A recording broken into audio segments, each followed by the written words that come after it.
চুরি করেছিল মজিদুল হক এলায়েস মিঠু।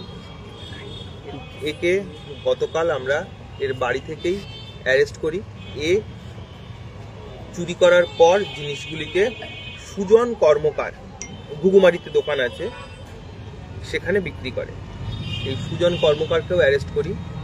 দিনহাটার গোসানি রোডে কালী মন্দিরে চুরির ঘটনায় দিন 2-1 মধ্যে বড় সড় সাফল্য পেল দিনহাটা থানার পুলিশ। ইতিমধ্যেই চুরির ঘটনায় দুজনকে গ্রেপ্তার করেছে পুলিশ। ধৃত দুই ব্যক্তি হলেন মজিদুল হক, তার বাড়ি দিনহাটা শহরের 16 নম্বর ওয়ার্ডে, এবং সুজন কর্মকার, কোচবিহারের ঘুঘুমারি এলাকার বাসিন্দা। মঙ্গলবার ধৃত দুই ব্যক্তিকে দিনহাটা মহকুমা আদালতে তোলা হয়। প্রসঙ্গত, গত শনিবার গভীর রাতে দিনহাটা শহরের গোসানি রোড কালী মন্দিরে চুরির ঘটনা ঘটে। চোরেরা মন্দিরের গেটের তালা ভেঙে বিগ্রহের সোনা ও রূপোর অলংকার নিয়ে চম্পট দেয়। সেই ঘটনা সিসিটিভি ফুটেজ ধরে তদন্ত শুরু করে পুলিশ। সোমবার গভীর রাতে দিনহাটা 16 নম্বর ওয়ার্ড থেকে মজিদুল হক নামে এক ব্যক্তিকে গ্রেপ্তার করে। তাকে জিজ্ঞাসাবাদ করে পুলিশ জানতে পারে ধৃত মজিদুল হক চুরি করা অলংকারগুলি কোচবিহারের ঘুঘুমারি এলাকায় একটি সোনার দোকানে বিক্রি করেছে। ওই ঘটনা জানতে পেরে একদল পুলিশ ঘুঘুমারি এলাকায় যায় এবং দোকানে তল্লাশি চালিয়ে অলংকারগুলি উদ্ধার করে। পাশাপাশি পুলিশ ওই দোকানের মালিক সুজন কর্মকারকে গ্রেপ্তার করে নিয়ে আসে। মঙ্গলবার দুপুরে দিনহাটা থানায় এক সাংবাদিক সম্মেলন করে দিনহাটা মহকুমা পুলিশ আধিকারিক ধীমান মিত্র এই কথা জানান। গত দুদিন আগে সিটিআরআই মোড় থেকে একটি মন্দিরে চুরি হয়েছিল। মন্দিরে সিসিটিভি ছিল, সেখান থেকে আমরা যে চুরি করেছিল তাকে আইডেন্টিফাই করতে পারি। চুরি করেছিল মজিদুল হক এলায়েস মিঠু। এর বাড়ি হচ্ছে 16 নম্বর ওয়ার্ডে। একে গতকাল আমরা এর বাড়ি থেকেই অ্যারেস্ট করি এবং এর কাছ থেকে আমরা জানতে পারি যে এ চুরি করার পর জিনিসগুলিকে সুজন কর্মকার, ঘুঘুডাঙ্গায় দোকান আছে, ঘুঘুমারিতে দোকান আছে, মা শেফালি জুয়েলারি, সেখানে বিক্রি করে। তা ওর কাছ থেকে খবর পাওয়ার পর আমরা এই সুজন কর্মকারকেও অ্যারেস্ট করি এবং যা যা জিনিসপত্র চুরি গেছিল সবগুলোই রিকভার করা সম্ভব হয়েছে।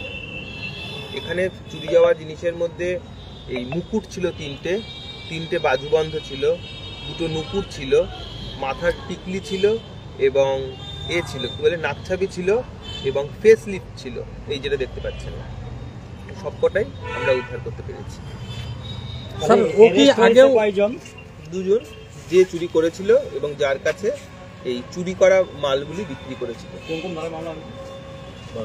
বাগলারি সেকশনে মামলা হয়েছে। স্যার এ কি আগেও এরকম কাজ করতো? হ্যাঁ, এর আগেও এরকম কাজ করছে। এর মোডাস অপারেন্ডি দেখেই আমরা একে অ্যারেস্ট করতে পারি। মোডাস অপারেন্ডি এ পুরো যখনই এ চুরি করতো শুধু মুখ না ঢেকে পুরো দেহটা ঢাকতো, এবং সেখান থেকেই আমরা একে আইডেন্টিফাই করতে পারি। আপনি কি নিজের জন্য কিংবা পরিবারের সদস্যদের জন্য ভালো সেলুন খুঁজছেন? তাহলে আর দেরি কিসে? আজই চলে আসুন আমাদের প্রতিষ্ঠানে। উন্নত মানের পরিষেবা পৌঁছে দিতে মাথাভাঙা শহরে এই প্রথম মাঝের উন্নত মানের salon translate professional, the ultimate salon destination for ladies and gents. আমাদের এখানে যত্ন সহকারে ছেলেদের হেয়ার কাট, মেয়েদের হেয়ার কাট সহ পার্লারের সমস্ত ধরনের কাজ করা হয়ে থাকে। Special service hair straightening, hair smoothening, keratin, botox, facial অতি যত্ন সহকারে করা হয়। এছাড়াও আমাদের এখানে পাবেন pedicure, wax, bleach, threading, eyebrow, hair spa, hair colour, oil ম্যাসাজের মতো পরিষেবাগুলি। সেই সাথে রয়েছে দুর্দান্ত অফার। তাই দুর্দান্ত অফারের সুবিধা নিতে আজই চলে আসুন আমাদের প্রতিষ্ঠানে কিংবা যোগাযোগ করুন আমাদের সাথে। আমাদের ঠিকানা মাথাভাঙা থানাপাড়া রোড এবং পচাগড় সুজুকি শোরুমের পাশে। আমাদের মোবাইল নাম্বার 9932233777।